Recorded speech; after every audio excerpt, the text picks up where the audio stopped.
Labour believe that the way to end poverty is give money to people in poverty and give them more money until they're not in poverty anymore. This has never worked. The best way to get children out of poverty is for their parents to have jobs and for those jobs to pay well.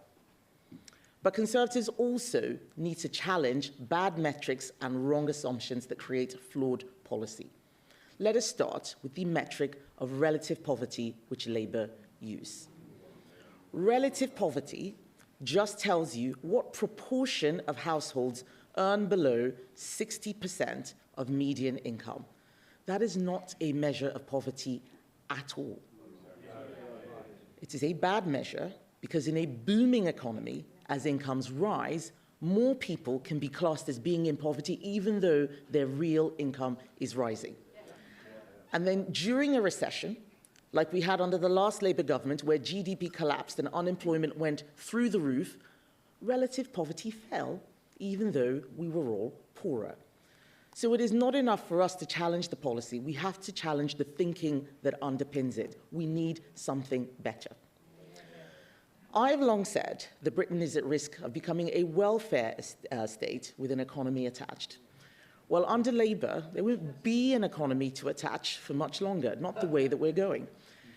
In Hackney alone, 1,000 families on benefits with 5 or 6 children stand to gain £74 million from the lifting of the 2-child benefit cap. Some of those families will be getting more than £14,000 a year. At the budget, income tax thresholds were frozen.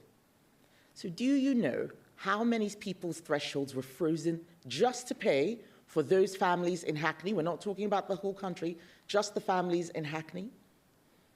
The number we have found is 340,000 taxpayers.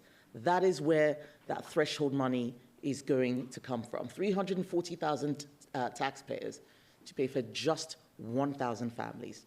It's no wonder people are angry.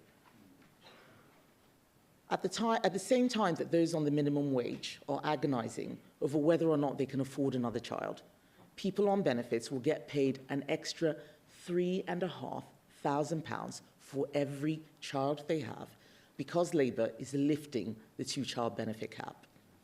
We know that worklessness is often passed down through generations. Just last year, we saw the fastest increase of children in workless households that we have ever had. There are now more children in the UK growing up in households where no one works than the entire population of Estonia. That is correct. More children growing up in a household where no one works than every single person in Estonia. This is crazy.